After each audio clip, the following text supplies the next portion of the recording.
All right, welcome back to the Buffalo Plus podcast presented by BuffaloPlus.com. As always, I'm joined by Dan Fates. That is Mike Catalana. I am Jenna Cottrell. We are talking about the Bills 1-0 after week one, their 27-17 win over the Jets. We're going to get into Brian Daboll's offensive game plan, what we liked, what we didn't like. Is Josh Allen running the ball too much? We're going to talk all about Josh Allen's career day as well. We're also going to take a look ahead at their meeting with the Dolphins on Sunday. What Ryan Fitzpatrick will we be seeing? Pick the game. We'll also have our tidbit of the week. But, Mike, we got to start with Josh Allen. A career day, 312 passing yards. He got over the 300-yard mark, 3 total touchdowns, those 2 fumbles. What did you see from Josh on Sunday? We saw the Josh Allen experience, did we not? We saw it in all of its glory. There's one thing about him. When he plays a game, he's not passive in the way he plays. It's a lot of Josh. He's either running, he's fumbling, he's making a throw. Like, that is the way he played. And I think, there are certain players like that. And this guy has that. It's not always pretty, though it was pretty good Sunday. But it is the full Josh Allen experience, don't you think? Oh, I think what we saw on Sunday is exactly what – it was a better form of Josh Allen than we saw last season, but it is Josh Allen. And I think you're always going to see what we saw on Sunday moving forward. I think you're always going to see a couple of plays where you go, no, Josh, no, don't throw that ball. And then he does, or a wide open guy and he misses him in the end zone, which is what Twitter wants to – drive home that he's never completed a pass before in his entire life and that Josh Allen is the worst quarterback of all time. But I think that's what you're going to get. You're going to get the wild plays where I thought Josh Allen was so crafty in the pocket. Yeah. And, Mike, I know your favorite play was the one where he scrambled out of a pocket on the run to his right and then hit John Brown on a rope who came back to the ball. Yeah. Like, very few quarterbacks in the league can do that. And then he misses a throw and you're like, yeah, that's Josh. Like, he looked comfortable. He looked composed. I liked the game plan. But I thought this was, like you said, this was a quintessential Josh Allen experience. Hey, Jenna, I'm thinking about, and you guys all know it, right? You're watching the game, and Josh starts to move out of the pocket to the right. And you're like, oh, what could happen? He could throw it away. He could throw it way away. He could make like he did to John Brown, where he just zips the ball in there. He could run, make a miss. The ball could end up on the ground. Like, there's so many possibilities when Josh is moving out of the pocket that it's fun to watch. It is fun to watch. And I will say, I was curious without the lack of preseason games, like what Josh Allen we get. That first drive, him fumbling, I was curious, how will he rebound? But he really did. And I don't know how much this is going against the Jets. But to me, like Mike, I thought he had some bad passes, but more overall poised. He looked comfortable. He also had a lot of time, and that's a credit to the offensive line. But I just feel like you saw some of those throws and those timing throws, those intermediate throws that I feel like we've been seeing a progression of, but to have it be in year 3, him taking that step once again, like that to me was like, okay, that looks like improvement. He threw to 8 different receivers. He took what the defense gave him as far as the passing game is concerned. They didn't throw deep because they didn't need to. Think about that. They didn't really throw it down the field, and he threw for, wait a minute, how many yards? 312. 300. He did. And it wasn't like he had 2 big bombs and then threw it all. No, he sort of picked apart the Jets. I mean, he did. He was moving it to the open man. He got it to his backs a little bit. It was mostly to his wide receivers. I mean, he's got 2 really good ones. Yeah. And so I thought, yes, he did a lot of those things. And, Dan mentions, he said, people will get on him. He did miss 2 open guys really in the end zone. I think those were the plays that just kept him from having like AFC Player of the Week type week. You know what I mean? Exactly. Like he was close to going for like 350 with 3 touchdowns. Like he could have had that game without really adjusting much of what he did. I thought he was calm, comfortable at times. Like Jenna said, Jen and I were watching the game in the sports office, and I'm just like, he's got forever to throw the ball. Like, it looked like 7-on-7. But instead of, you know when like Patrick Mahomes has all that time and you're like, oh, he's gonna find somebody. In years past, it's like, oh, what's Josh gonna do? This could get really ugly. It was like Josh is composed, he knows what's gonna happen. And I thought it was really telling. The week before the week that training camp ended and they got into their regular season mode, Josh talked about how he felt more comfortable in this offensive system going into his third year, his relationships with Daboll, his relationship with Ken Dorsey, and saying that he had more answers to the problems this year. And I felt like you saw that going through in his head. Like there were a couple times, like on that throw to John Brown, he kind of escapes in the pocket. He kind of gets happy feet for a second. Isaiah McKenzie's right there in the flat. He doesn't pass it to him, takes time, rolls out, doesn't roll out to run, but rolls out to throw. Like I thought all of those things like checked boxes of like, boy, that was a progression of a young quarterback that you're like, man, if he could keep doing that, that's impressive. Yeah, he has shown those signs, Jenna, of keeping his eyes open, looking down the field. Down the field doesn't always have to be 50 yards. Yeah. It can be 17 on a rope. That's what he did, right? That's what he's able to do. We know he has the ability to do that. Look, he's got stuff to clean up. And it's funny, I know we're going to talk about the running, but that's really where you got to sort of get to that sweet spot with him. But I'm going to say it right now. Yeah, I know where you're going. He's going to be running. He's going to run. They're going to call the runs. He's going to run. Yeah. No, I mean, I will say, I feel like we do have to address the fumbles because ball security. Oh, yeah. I think the stat is 24 fumbles in 29 career games. I mean, that is not good any way you look at it. But Dan, how do you approach that knowing that Josh running the ball is a dynamic part of the player that he is?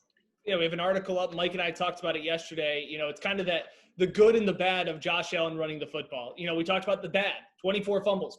There's no way there's nobody that can break that down and say that that's not bad or that it's not a concern. It is. Yeah. He also has 18 rushing touchdowns, which is the second most in the player's first 3 career seasons. That's good. Josh running opens up the passing lanes. That's good. Josh running puts himself in danger of being injured. That's bad. Like, you're going to have to live with this. It's kind of like we talked about. He's going to make those wow throws. He's going to make those wow runs where a couple of times it's like, Josh, get down. Josh, get down. And then he turns it upfield. He goes for a little bit more. But ball security is an issue. If it's an issue for Devin Singletary that people were like, hey, this is concerning, it's got to be a concern for Josh Allen. You can't look at him in a different lens than you would a running back because once he leaves the pocket, he's a running back. Yep. But, Jenna, what I would bring up is, and, unfortunately, I saw the second half of the Eagles-Redskins game. And Carson Wentz is a very talented quarterback. But he holds the ball too long. And he's trying to make plays in the pocket. And he's taking some serious hits. And he's putting the ball on the ground. So it's funny. I don't think of Allen as a fumbler in the pocket. I think of him as a fumbler when he's running. And I got to be honest with you. I think it's easier to correct that than it is in the pocket when you usually don't see the hit coming. And both are an issue, right? You got to be smarter in both cases. I think Josh has pretty good presence in the pocket. And when he gets hit there, he has lost the ball. But the bulk of those fumbles are coming when he's trying to go forward, not when he's standing back. So it doesn't mean that you're safer in the pocket. And it doesn't mean you don't have to worry about ball security in the pocket. Josh has what I consider a fixable problem. And Dan, I'll do this for you. A golf analogy. If they're teaching you golf, it's a lot easier to fix a hook than it is a slice. And I think when he's running the ball and it's in front of him, that's an easier problem. That's the hook to fix, not the slice. I think we found the title for this podcast episode. It's easier to fix a hook than a slice. The Buffalo Plus podcast. There you go. But trust us, we're talking about football. Right. The golf tip with Mike. No, I mean, I think it's just, you make a great point, Mike, the fact that it is when he is a runner. And I think it goes back to that Josh just wanting to be a gamer type of thing. And today you were able on Tuesday to ask Brian Daboll about, running RPOs. Is it Daboll making the call? Is it Josh? What was your interpretation of what Bills offensive coordinator Brian Daboll had to say? Well, the first thing you need to know is right away he said, I trust Josh, okay? Because he said at that moment, it is figuratively and literally in Josh's hands. Like those calls are, he said, just like he reads a pass play, he has to read the running play. And he's got to decide, with what I'm seeing, is it better to give it to the back or do I keep it and make the run? So, what I'm saying to him was, hey, Brian, can you tell him, like, hey, why don't you give it to the backs a little bit more? And he said, I trust him. I trust him to make the right read. He sees that. They set up the general play, but it's in Josh's hands to decide what he's going to do. It might have also contributed, Dan, to them not getting the running game going because they didn't give it to the backs a ton, but they weren't particularly effective even when they got the ball. But I think there's a thought that he runs it 14 times as far as carries are concerned, and every one of them is Brian Daboll calling the play and saying, Josh, you run it. But he does trust him, he says, to make the right call, and it's in Josh's hands. I don't know if you knew this, but Josh is the ultimate competitor. So like he struggles sometimes. But Mike, I thought your question was great yesterday. We're recording this podcast on Tuesday to Daboll of like, you weren't asking him like to explain a QB read. Like you know that it's on him, but I think Daboll can nudge him in the right direction of, hey, the DN is coming down hard on you. Like give it up. Give one. I think it's the same thing that if Josh gets looks at one side of the field too much, I think he can say in his headset, hey, man, look at John Brown. John Brown's open. Or, hey, look at Dawson this way. Dawson's going to be open on this play. I think you can give those nudges. And I think I'd like to see Daboll have a little bit more say in that. And then the other part of that is it's 21-0 and you've got the ball. Jenna, and you're dominating the game. He's going to put himself at risk. That's why I said it. He's going to be running. He's going to run it Sunday in Miami. A lot.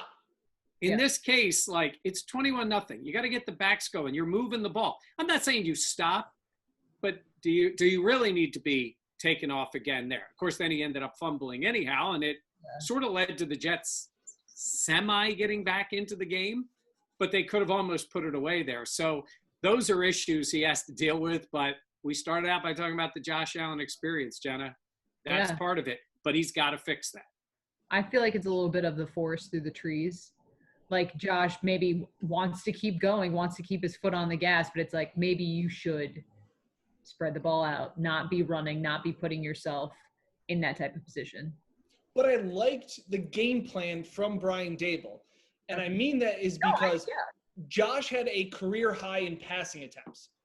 And I know sometimes when, people are like, well, when you throw for 300 yards or you have all these passing attempts, it's usually in losing efforts because it's garbage stats. It's mop-up time. The Bills led from start to finish, and Brian Daboll was still calling passes and putting the ball in Josh Allen's hands. To Mike's point, that has something to do that they couldn't get the running game going that much with Devin Singletary and Zach Moss. They each only had 9 carries, so it wasn't like they really fed them all that much. But I liked that Brian Daboll had a 20-20 offense. That the offense was, we're going to put the ball in Josh's hands. He has playmakers around him. We are going to trust him to make the right decision, and that is the game that we are going to go down with. I thought that was really impressive to see that, whereas years past, you're right, Mike, they get up 21-0. It's like, all right, let's just 3 and punt. We're good. They kept going, and I loved seeing that. And everybody is concerned with, moving the clock, keeping the game going in the right direction. Well, when you're 33 out of 46, whatever it was, the ball's not hitting the ground very much. The clock is still going. You're moving the ball. And the passing game was short and intermediate. I mean, there were not a lot of throws down the field. So, he was, as a thrower, he was, can I say, kind of game managing? Oh, I thought you were going to say Brady-esque. No, but it was that kind of like, get the ball out of your hands, open. Get it out of your hands, open. It was very good decision-making, all those things. His receivers, I got to tell you, Jenny, you did a piece on John Brown and Stephon Diggs. Those guys win at the line of scrimmage. They are excellent route runners. They're competitive. They have precision. Like, that's a nice pair to have. And not to go on a tangent here, but I usually do. But when you look on the other side, and I feel for Sam Darnold, because the Jets are a mess. Ooh. They're not giving him the weapons. There's no clear plan with the organization. I think that guy still would have been a heck of a quarterback if the Bills would have gotten him. Yeah. And I feel for what Josh would have gone through going to New York if that's, pretend they went the other way. But that's not what they got to worry about. Josh has the right weapons around him, and he was using them on Sunday. Yeah, I mean, you talk about Sam Darnold. I will say that's tough because you look at the talent that he had coming out. And, there were obviously, not every prospect is perfect, but just to see, the decline, excuse me, of his game. And just, like you said, there's no offensive line. There's really no weapons. That's tough to see. But I will say, just a tangent here, if I can go off on one. I have already locked a bet of the San Francisco 49ers -6.5 against the Jets this week. They look that bad. And that line could go up to 8 or 9. So if anybody's watching this and wants to throw in a bet, it'll probably be a best bets play. 2 and 3 this week. We'll bounce back. But I would say Niners -6.5 is pretty safe as I've ever seen. Yeah. I mean, that'll be a nice bounce back for them. Is that Rosie? This is my dog is making an appearance. So we talked about it earlier, though, the John Brown, Stephon Diggs. Dan, what did you make of Diggs' performance? He had a team high 8 catches, I think 86 yards. Obviously, John Brown having a touchdown. But what did you make? He seemed like that reliable guy that Josh could find, and it seemed pretty seamless. I know we talked about the chemistry and the help that would be building. I think Mike said it best. It wasn't a very explosive offensive attack. I think possibly next week you could, you hit Diggs on a 35, 40-yarder. But it was weird to think, this isn't fair to Diggs and it's just one game, but he was the safety net. That when Josh knew that he would be open, that Josh could throw it his way and he knew he would catch it, and that he knew where Diggs would be and that Diggs was going to get open. One of his best throws I thought of the day was the nice touch pass he had in the fourth quarter when he came across the field. I just thought that there was a ton of comfort and chemistry between two guys that never have had a preseason game before. I thought, it's a credit to everything we've heard about what Diggs has brought to practice and the intensity that he has brought in training camp. It was exciting to see what Josh can do with real weapons like we've been talking about all off season. No, and I think what Daboll has at his disposal now is, so he had more of a short passing game, a lot of plays where Allen has that option to run and not really throwing it deep. They could come out in the next game and do the opposite. The ball could be, he could be chucking it down the field. He could be finding, more straight run plays to the backs. I would not be surprised if on that first series in Miami, they're going deep to somebody, because they didn't really put a lot of that on tape coming into the game. Well, I think too, Brian Daboll in his Zoom conference on Tuesday was saying, that's how we did it this week. And he kind of smirked because we know that he likes to get up every single week. And that brings up, a good point. We talk about the Bills heading down to Miami. Miami obviously coming off a loss to the Patriots this past week. Miami, it's Ryan Fitzpatrick, who we know is very familiar with the Bills. Dan, what type of a matchup do you expect from this game? Well, I think if you're a Bills fan, you're a little concerned the fact that Fitz didn't go off in week 1. Just because the law of averages, I get it. Right? I'm not saying he's going to do it long term, but eventually Fitz is going to have a 4-touchdown, 400-yard game at some point, probably before Tua comes in and plays. You hope it's not next week. I don't think it is. There is definitely a concern for me more defensively with the injuries to Matt Milano and Tremaine Edmonds. Now, like I said, both of them seem to be day-to-day. Leslie Frazier hinted that hopefully they'd have at least one back, if not both. But it is slightly a concern there because I think this, Dolphins offense, it can't be worse than what the Jets were, just so bad offensively. So I think that they will be challenged a little bit more defensively. I also like the fact that the Bills are going to Miami in September, and they're not doing that late December where they're used to the cold and then they have to go down and deal with the heat and the humidity. I think that also bodes in the favor because for whatever reason, it always seems like a trouble to go down to South Beach at times. But I like the Bills. I think this is another similar game where the Bills should win convincingly from start to finish because they are the better team. Yeah, it's going to be interesting to see Fitz. He had the time during camp when his mother passed away. I think it was, very emotional for him. He's one of those guys, too, in the league that he's very popular amongst the other players. I think people root for him because I think he knows who he is. And to Dan's point, coming off that bad game when it's already the conversation, like, when's Tua coming? He knows that. He's been in that spot before. I mean, his entire career. They actually played Josh Rosen for a little bit, and then they realized, no, we're going to play Fitz. Tua's going to play. I mean, at some point he's going to play. But against the Bills, like Fitz will be – I mean, he could be Fitz. He could do that. He could go from bad game to great game, and you just have to always be prepared. Now, he doesn't have great weapons. His guys are banged up. Like, that team is – I think that team is – on the right path in terms of accumulating talent. I like their coach. I think they're on that page, but I think it's going to be tougher for him, but I think he'll play better than he did against New England. They're like the anti-Jets. You like their coach and they're heading in the right direction. Yeah. That sounds about right. Yeah. Dan, you brought up the Matt Milano, Tremaine Edmonds, both guys leaving the game on Sunday. Matt Milano with a hamstring injury. We know he has a history of that. Tremaine Edmonds, shoulder issue.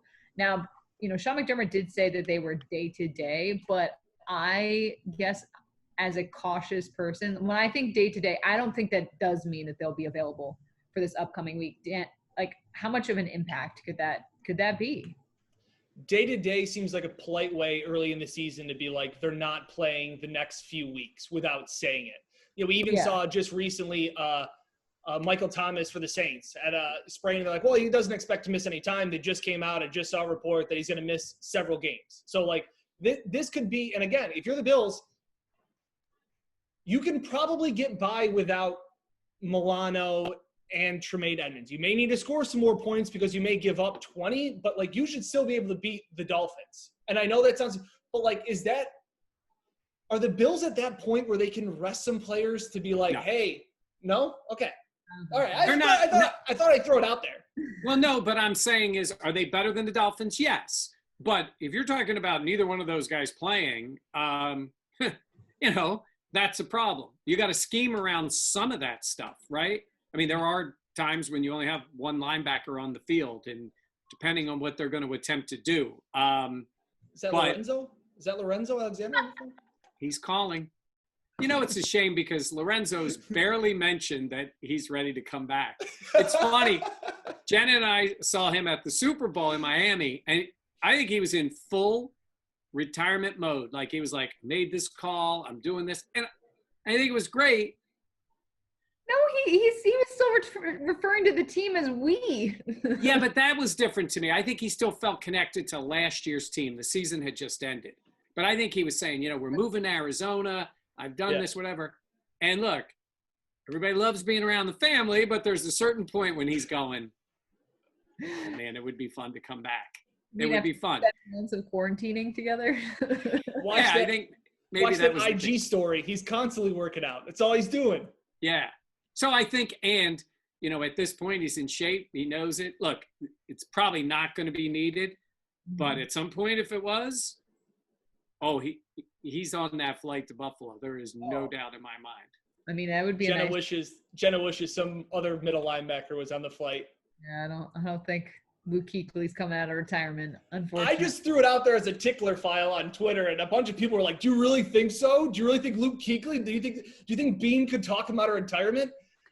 I don't think so, but crazier things have happened. Well, to your point, I believe Lorenzo would only come back to play for the Bills at this point, right? Yeah. Yes. Okay. Luke Kuechly, probably, in my mind, if he had any thought of playing again, I think it would be for three teams. It would be either for the Panthers, because it's where he's been. It would be for Washington, or it would be for the Bills, right? I mean, I don't know the guy. I've seen him before. But I don't believe has a thought of coming back. Unlike maybe Lorenzo, who has mentioned it, I don't know, 300 times that he would consider coming back. He listens to the pod. He's probably gonna take some shot at you when he does come back. I hope he does. No, he's gonna make I want him to come back. I want him to come back. He's a great interview. Oh, he's a fantastic. Great teammate, all those things. He's going to make a comment about your lattice and then on your Zoom when you're asking him. Going deep into the Zooms here. No, I mean, I think, but to your point, Mike, like, I think if there were to be a long-term issue with Trent or Milano, like, that to me is not you scheme around. That to me is the, oh crap, like, what are we going to do? Because I think, I mean, you even mentioned it when the depth chart came out, the fact that, you know, they better hope that Matt Milano doesn't get hurt because there's no one behind him. And then there are other injuries to the linebacking core. Just to me, it could seem like it would be a situation of, okay, this could be from, okay, this is a concern to the oh crap moment. But I'm curious about Trent Murphy, like the performance that he had on Sunday. Dan, I was not expecting that. Trent was eating. Trent was eating on Sunday. I have to interrupt you only because just to put everyone in the sports department on Sunday, Dan was screeching about how much Trent Murphy, how great he was playing. There he is. Look at him go. Like, you were into it. I yelled twice in the sports office when Josh Allen missed John Brown in the end zone and when Trent Murphy was terrorizing Sam Darnold. And I'm like, Jenna, do you see this? Jenna, do you see him right now? He's wait, watch it on this TV. The replay's over here. I was going nuts. But yeah, and it was so interesting that A.J. Epinesa didn't dress. I thought that was somewhat I was surprised by that. And then to see Trent Murphy, which numerous people outside of the building, us included, thought he could have been a training camp casualty. And you had Brandon Beane talk about it as, that's pretty much what you guys have been saying. We never ever thought that. Okay. All right. Let's put a timeout on that. He had to consider moving on from Trent Murphy. Now, you don't need to say that. Well, I mean, you're talking about a guy who's, what, $7 million? If A.J. Epinesa was more ready to play, they might have made that move and moved on from him. But he didn't dress in the first game. That doesn't mean the guy's not going to be a really good player. But I think part of him is saying, we still have Trent Murphy here. He was good at the end of the year. We hold him. But did they ever consider it? If somebody would have called up and said, we'll give you a third-round pick for him, they would have moved him. Like, let's be honest here when they say that. But, you know, Jerry Hughes is saying, you know, it's just because you guys were bored. I get all that to say, but I think it would have had to be considered. And there's times you move on from really good players because of the money. So, like I said, money comes into it. Draft status comes into it. And I know that's going to upset some Bills fans. Like I said, it's like when they find out that, you know, maybe mom and dad put the presents under the tree, you know, they're upset. But even Brandon Beane has to look at money and draft status when he makes decisions. All right, we do want to get into the game. I want to hear the picks. We are all 1-0 after all picking the Bills to win. Dan, you were the closest in terms of the score. So we'll start with you. What are your expectations for Sunday in terms of score? I expect the offense to have an even better performance and to build off of what they did in week one. I think they could have easily put up, as we mentioned before, 47 points. They left 20 points on the board with 2 missed field goals and 2 Josh Allen fumbles deep in territory. I think the Bills break out again, 38 points in this one to Miami's 23. I think Miami Fitz never gives up. He may run in a touchdown late to really boost the over, but I think the Bills cover the 5.5 easily and put up almost 40 points. Wow. Mike, what about you? I got them hitting 30. I'm going to say 30 for the Bills. 30 to 20, I'll say, but in a game that they're in control the whole way. They're a better team. I think they realize they played okay against the Jets, but they can play better. They can put somebody away. So I'm going to go 30 to 20 Bills. I actually have it pretty close. I'm going Bills. I have it 30-17. I think, like you guys said, I think we saw a lot of progress in week one against the Jets. I think that the Bills will continue to build off of that. I think Josh Allen is going to be a little bit more particular about those RPOs, what he's able to do. I think the run offense needs to get going. He's going to run, Jenna. He's going to run. I think it's almost like with him throwing interceptions.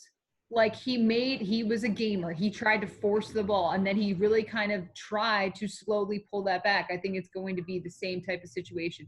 You'd rather have a hook than a slice, right? Someone once told me. Very, very good. Look at that, because she's a golfer now, so she knows. You know He's going to run a lot specifically. I don't think they're going to change the playbook at all. Brian Daboll said a lot of the reasons that they went with all those read options this week was because they struggled with Baltimore and what they did. Now on film, you saw Cam Newton rush the ball 17 times for 75 yards in week 1. Daboll's going to watch that. Josh is going to run at least 14 times again on Sunday. You've heard Is there an under-over in Vegas on rushing attempts for Josh? I'm sure there is, and I'll find it. I was going to say, I'm shocked you don't know it right now. Oops. All right, so we will be back next week. Make sure to check out buffaloplus.com. Make sure to subscribe to the Buffalo Plus YouTube page. We appreciate that. For Mike Catalana and Dan Fates, I am Jenna Cottrell. Thank you for listening. Thank you for watching on YouTube. We will be back again next week.